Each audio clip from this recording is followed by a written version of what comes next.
Hey guys, welcome back to my channel. So ఈ రోజు వీడియోలో మనము బ్లౌజ్ రీకటింగ్ తెలుసుకుందాము. నేను వచ్చేసి ఇక్కడ బ్లౌజ్ మొత్తం రెడీ చేసుకొని పెట్టుకున్నాను. ముందుగా నేను బ్లౌజ్ షోల్డర్ మార్క్ చేసుకుంటాను. షోల్డర్ వచ్చేసి 2.5 ప్లస్ హాఫ్ ఇంచ్ స్టిచెస్ లెక్క పెట్టుకొని ఈ విధంగా మార్క్ చేసుకున్నాను. చూడండి, ఇలా మార్క్ చేసుకున్న తర్వాత మనము బ్లౌజ్ లెంత్ మెజర్ చేసుకోవాలి. బ్లౌజ్ లెంత్ కోసం నేను ఇక్కడ ఆల్రెడీ టిక్ మార్క్ ఇచ్చాను.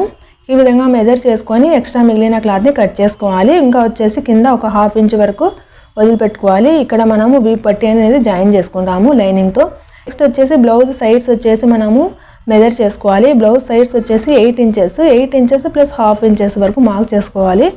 ఇలా మార్క్ చేసుకున్న తర్వాత మనము షోల్డర్ నుంచి ఇక్కడ వరకు డ్రా చేసుకోవాలి. ఇలా డ్రా చేసుకుంటే మనకు ఆర్మ్ హోల్ సైజ్ అనేది వస్తుంది. ఇలా వేసుకోవడం వల్ల మనకు మెజర్మెంట్ అకార్డింగ్ గా వేసుకొని కట్ చేసుకోవడం వల్ల మనకు బ్లౌజ్ అనేది ఫిట్ పర్ఫెక్ట్ గా వస్తుంది.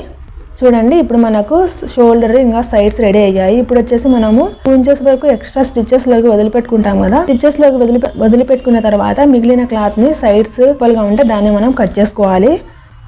చూడండి, నేను ఇది కట్ చేసుకున్నాను. ఇప్పుడు వచ్చేసి మనము బ్లౌజ్ ఫ్రంట్ పార్ట్ తీసుకుందాము. ఫ్రంట్ వచ్చేసి నేను హాఫ్ ఇంచ్ వరకు లోత్ తీసుకొని మార్క్ చేసుకుంటున్నాను. ఇది వచ్చేసి మనము ఎందుకు కట్ చేసుకుంటామంటే ఫ్రంట్ అనేది ముడతలు రాకుండా ఉండడానికి కట్ చేసుకుంటాము. ఇప్పుడు మనకు ఈ పార్ట్ అనేది రెడీ అవుతుంది. ఇప్పుడు హ్యాండ్ రీకటింగ్ చూద్దాము. దీనికోసం నేను ఇక్కడ ఆల్రెడీ హ్యాండ్ని మొత్తం జాయిన్ చేసుకొని పెట్టుకున్నాను. ఇది వచ్చేసి నేను ఎల్బో సైజ్ పెట్టుకున్నాను. చూడండి, బార్డర్ వచ్చేసి చాలా పెద్దది.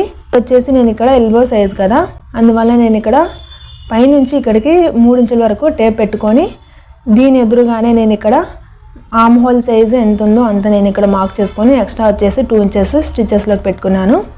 ఇలాగా మనము 2 హ్యాండ్స్ని కూడా కట్ చేసుకోవాలి. నెక్స్ట్ వచ్చేసి నేను లోత్ వచ్చేసి హాఫ్ ఇంచ్ వరకు తీసుకొని ఈ విధంగా మార్క్ చేసుకొని కట్ చేసుకున్నాను. ఇప్పుడు వచ్చేసి మనము కొన్ని మెజర్ చేసుకుందాము. చూడండి, ఇలా ఈ విధంగా మనం మెజర్ చేసుకుంటే ఎంత తక్కువ వస్తుంది అనేది తెలిసిపోతుంది. చూడండి, మనకు సరిపోయింది. ఇప్పుడు వచ్చేసి మనం దీన్ని జాయిన్ చేసుకోవాలి.